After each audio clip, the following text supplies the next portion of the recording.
and welcome to the Business Live Chat. This is the show that informs, inspires and connects you to various possibilities on matters business. My name is Carol Odera, and on this particular month we focus on social entrepreneurship in the Lake region. We're coming to you live at Dunga Beach. On this particular spot is the Dunga Beach Boardwalk, and this is where you want to make a point to visit if you're a nature lover. But first, what is social entrepreneurship? Who is a social entrepreneur and what is social enterprise? Social entrepreneurship is the use of business solutions or smart solutions to solve cultural, environmental and social challenges in societies. So we are talking about new sets or new forms of doing business geared towards solution of social problems and environmental problems. When we talk about social enterprises, we are talking about enterprises with cultural, with environmental and with social values.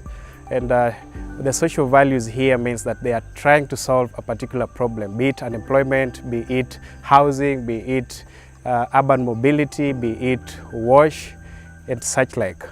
When we talk about social entrepreneurs, we are simply referring to those individuals that have set out themselves to do these unique kinds of businesses or to provide these unique solutions that are geared towards solving environmental, social and cultural problems. So that is all about social entrepreneurs, social enterprises and the ecosystem as it is. Over 37% of the social enterprises in Kenya are led by young people between the age of 25 and 34 years.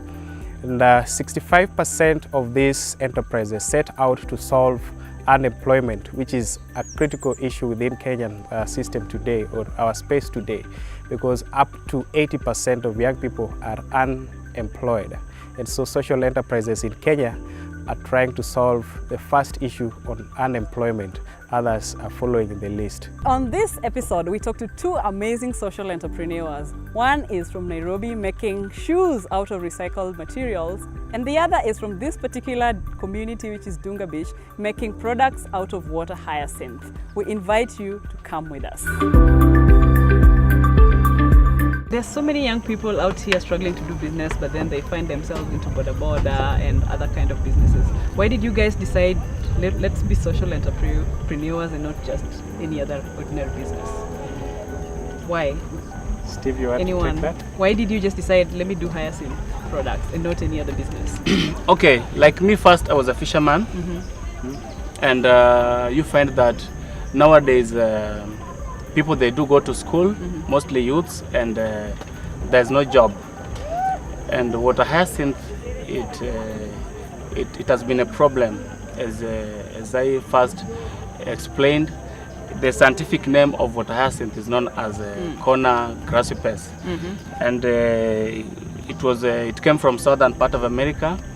And the time it was brought into Lake Victoria, we as fishermen, we have been experiencing lots of challenges because of water hyacinth. Fishermen, they go fishing and they get stuck. And did you ever get stuck as a fisherman? Yeah, as a fisherman because of water hyacinth. Fishermen, they go leave their fishing gears inside the lake, and the next day when they go back, they find that the fishing gears is not really at the same point where they left them. Okay. So you find that sometimes also you can see the lake is so clean today, but tomorrow when you want to go to do your fishing, you find that it covers the docking area. Going out from the beach and coming back, you find that that access is now is no longer there. So at what point did you decide I want to do Hyacinth products? Now, because of that, I said that I just thought of doing something different, because now fishing activities now it became low, and lots of youths are also into fishing activities. Now I just decided as a person that it's good for me to start doing something different, with something different from other people, whatever people are doing in the community. Okay. Because here we normally receive students, not only people who just want to go for boat ride, want to eat fish. but others, they just want to learn whatever is being done in the community. So that's why I thought of Water Hyacinth. Who are your major customers who buy your stuff? Here our major customers are both local tourists and international tourists. Oh, nice. And for international tourists, they go with light stuffs, things like baskets and the cards, because they can't carry furnitures back home. It's more expensive to carry it over there. Okay. And apart from that, we also educate the community. That's why we have a group which is known as Dunga Community Eco Crafts, work with youth and also young women who can as well be interested on doing something. Even while they're back home, they can make crops, they can make some light things, and at least you can turn that into money. Well, Josh, this is to you. By 2016, only 1 out of 5 social entrepreneurs who had applied for loans were able to access them. And about 54% of such entrepreneurs were citing barriers to access to capital and funding. Could there be more to funding in the social enterprise ecosystem, and what are some of other challenges that you could be experiencing?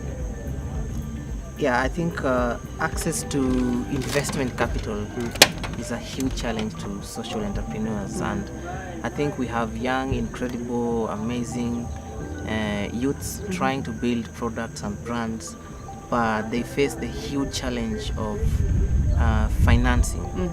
And for us, it's been such a challenging journey because you see, like most banks, they don't believe in startups. They don't invest there. They don't want to take that kind of risk. And then when you come to the space of government funds, like WESO funds and these other grants that are funds that are available for businesses, they have bureaucratic processes.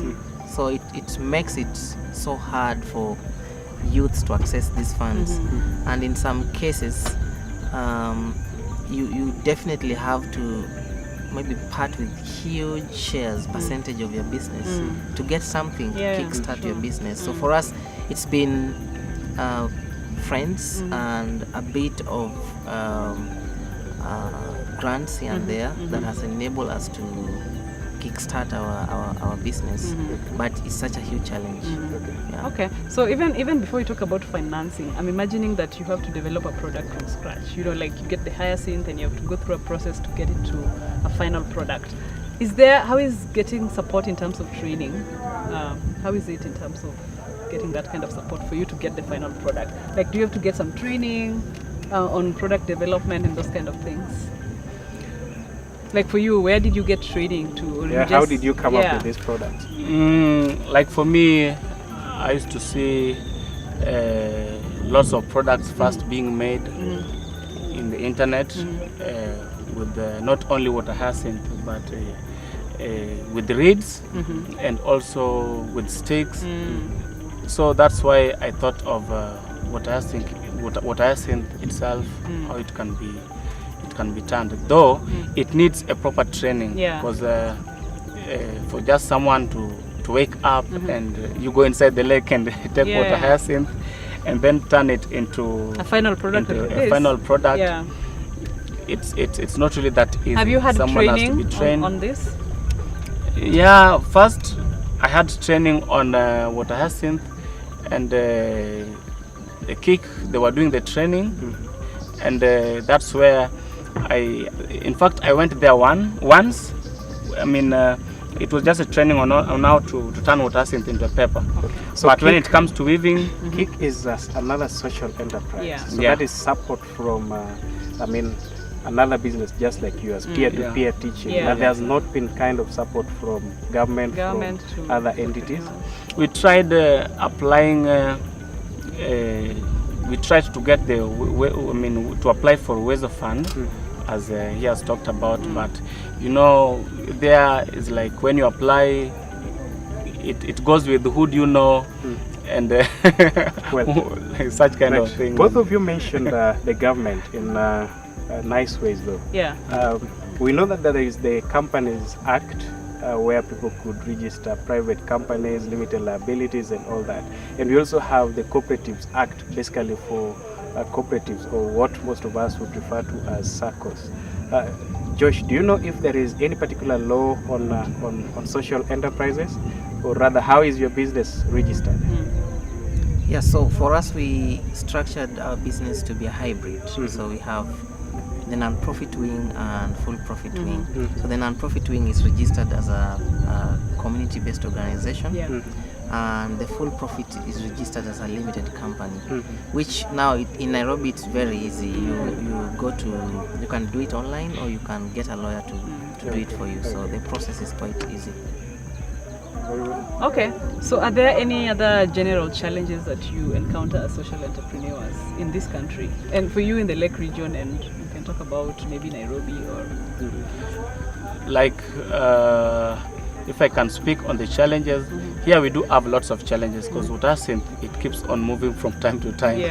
Today when you go there, you'll see lots of Hyacinth. Tomorrow when you go back, you'll not see it.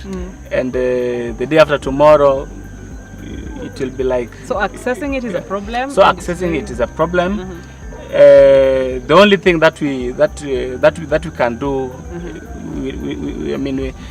we learned on how we can overcome that challenge of getting more, the material itself, is that once we have lots of Hyacinth around, or tomorrow if you wake up and find there are lots of Hyacinth, we just remove the stem and the part that we can use in Hyacinth, we preserve them, then we keep them in the store for tomorrow's use. But as a business, at the business point of it, do you experience any challenges in terms of getting customers to buy your products, or the market, or financing your business? Yeah, another challenge is that because people sometimes they don't believe in us. First they have to come and see the real product. So most of the customers that we normally get is that there's an order, and we make a product, we display it somewhere there, even sometimes we do the finishing, then they can just come and look at it, like it, because we don't have the store. So we just make, with the small things, they can just come and see, then make an order. But for the big products like furnitures, we have lots of challenges over there. Maybe sometimes you can show the photos, but they don't believe in the photos. They want actual actual products. Josh, do you have any problems? So for cashews, I think one of the huge challenges, Kenyans are not loyal to local brands. It's really hard to push a local brand in the local market. So you find that we sell more shoes in the international market more than our local, our regional markets. So we are trying to convince Kenyans to promote local brands, because they are directly promoting the local economy. And then the other challenge for us, we have international clients. We have to ship the shoes, our shoes to them, and sometimes it's expensive. The shipping cost is expensive. That makes the final cost of the product to be more expensive as well. That hinders how much their purchasing power, because they have to incur that shipping cost. Are there any subsidies towards production of your shoes from government, from any other sector? Well, not so much, except that government has made it so easy for small businesses. Like you can start your business with access to mentorship from the government, and the Ministry of Industrial and Trade, they have a platform that markets local products. So that makes our marketing costs go down, because we leverage on those networks. So incentives in form of capacity building and access to market. Well, now we have to end the show, but before we do that, I would like you guys to tell us a parting shot. Like, do you think social entrepreneurship is a good thing for the region especially? Do we need more social entrepreneurs, or we have enough? Is it a good thing for the region, do you think? I think it's a good thing for the region. Why? Why do you think so? Because you find that sometimes like there's no job.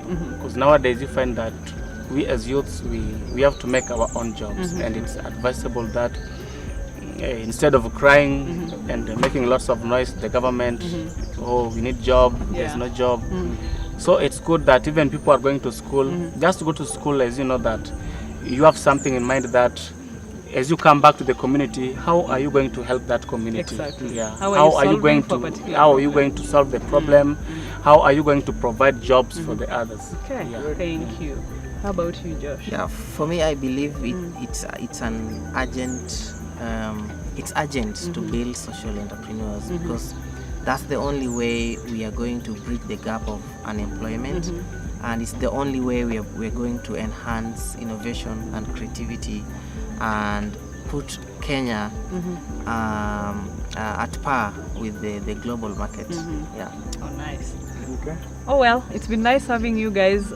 Thank you for watching as always. We hope that you guys learned something and got informed and also connect with these two gentlemen. We're coming to you live from Dunga Beach Boardwalk again. This is the topmost part of this boardwalk. We're actually at the watchtower. So we want you to make a point and visit this place because this place is incredibly amazing. Yeah, and this Friday on the 24th from 5 to 7 p.m. we have our Social Entrepreneurship Business Friday, which would bring many of these actors, the business people themselves, enablers, government, and other ecosystem support organizations at the University of Nairobi. So come learn, network, and let's talk business. See you next time. Thank you. Bye. Thank Bye. you.